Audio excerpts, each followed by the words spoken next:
Welcome to Wayhay Designs. I'm your host Stephen Youngs. Today on set we have Khaki, rapper, musician.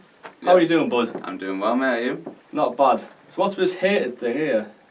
Oh man, it wasn't. Noticed that. Is that? Wasn't picked out specifically for the interview. No, most hated interview. So you've been on holiday recently, down south in the country, is it? Did you have a chance to recharge your batteries and do some new writing techniques or whatever? It wasn't really a holiday for the writing side of things. Just I mean, more recharging batteries definitely, but yeah, I went away with my girlfriend. Went away with my dad's camper van, which was a little bit different. COVID sort of rules, making us change things up a little bit. Not bad, is it? A little scenic route, was it, in the countryside? Yeah, I went down to Cornwall, so drove down there, stayed down there for a week. Really good, like, a bit different. We were planning on going to like a Thailandy sort of crazy swimming with cool fish sort of holiday, which it wasn't quite. But we did go in the Cornwall. It's like the British version of Thailand. Sort of the British version, but we realised it's just like an eel going past in a pond. You're like, close enough, close enough. Yeah. But no, it was good. It was good. We got the weather as well, which was sound. Yeah, it's been great lately, hasn't it? So you're originally from the Darlington area, correct? Yeah, just outside Darlington. So growing up in that, when was there like a defining moment you knew you wanted to go into rap, or like was there a defining thing that happened, or did you just start to like it through your influences and think, I want to try this myself? How did it come about? Probably that last bit there. I guess like, I started rapping when I was in secondary school, about 14-year-old. But it was just, it would have been off the influences because I used to always listen to like Lil Wayne, listen to all that Young Money sort of era rappers, Drake and things. And at the start it was just a case of like doing cover songs of their sort of music. So did you do a lot of like YouTube work of the covers, like Eminem, Lil Wayne, bit like? Yeah, we just sort of like, obviously, I've always worked with the same guy, it's my best mate from school that I do all the music with.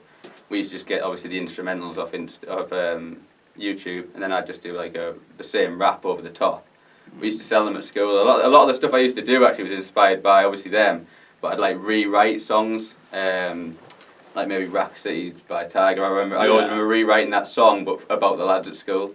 And that was sort of what started. Cool, though, That was what sort of started. I used to sell all my CDs at school, but like just rewrote songs. And to be honest, like you look back and it's trash, really. But, like, but it's just all like growing up. You have to start somewhere. And you can look back and you can laugh at that though, can't you? And then see. I mean, it's good to use that in the future to see where you've come from and to show your story to people. I love it, and I love looking like. So we've got all the old original CDs still. Like we used to print ourselves CDs out, get the boxes, strip maybe like one of my mum's George Michael CDs out and put our covers in them, you know what I mean? Like, so let me ask, did you go through the school stage when you were doing all these CDs? Did you have like a weird haircut or something? Because I know I had like hair down to there somewhere and really like, I was like... I used to go for the lines and eyebrows and things like that. I mean, to be honest, I'm not far away from that now. I still have lines in my hair, you know what I mean?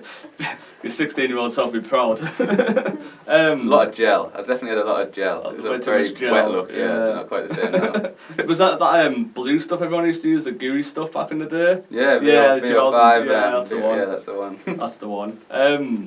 So, like, you've come a long way from that, though, and you've done a Q&A for Source magazine. How did that... Was that last year, I believe? Yeah, it'd been end of last year, sort of mid last year. How did that feel, knowing that like people, like your fans out there, want to see the man behind the mic as well and want to know about you and your private life as well as your music? Was that like it'd be a weird moment? I know, I really liked it. I like a lot of the music. I mean, to be honest, we were in the process of changing the sort of sound, we were in the process of changing the vibe that we're trying to give off. I mean, so whatever you're feeling at the time when I'm making the music, but at the time it was brilliant because a lot of the music was all my serious self and all like, we're trying to make everything professional, which is always what we're trying to do. Yeah. But the Source give me an opportunity to sort of like say who I am and obviously like touch people on that more personal side, I guess, than the music always will. I bet it was a bit more relaxing for you and put you at ease that way. But where do you draw your influences from, if you don't mind me asking? Like, I know a lot of like music artists do like look at Hollywood nostalgia from back in the day, or like great films that have been out and stuff like that, or everyday life. Where do you draw your inspiration for your songs and stuff? Is it everyday events or? It's different things. I'd say I pull inspiration from the music side, and I always have from the sort of YMCMB. What's the Lil Wayne? Yeah. Oh, Lil Wayne. It sounds wrong. It's because he's changed. He's not with Birdman anymore. YMCMB. Yeah. Yeah, the YMCMB days where it was Birdman, Lil Wayne, Drake, Tiger. Yeah. And I'll always say that was my biggest inspiration. Lil Wayne is my biggest inspiration in music. fashion as well at the time. He used to wear all of his clothes, and I guess from there it sort of stemmed, and I was looking at how can I be a little bit different to him, and I'd mix it with some fashion from maybe old films, I'd say, or like something I've seen that I think, oh, that could come back and be different, but like in a modern way. Reinvented. Yeah, like that sort of thing. That positive light.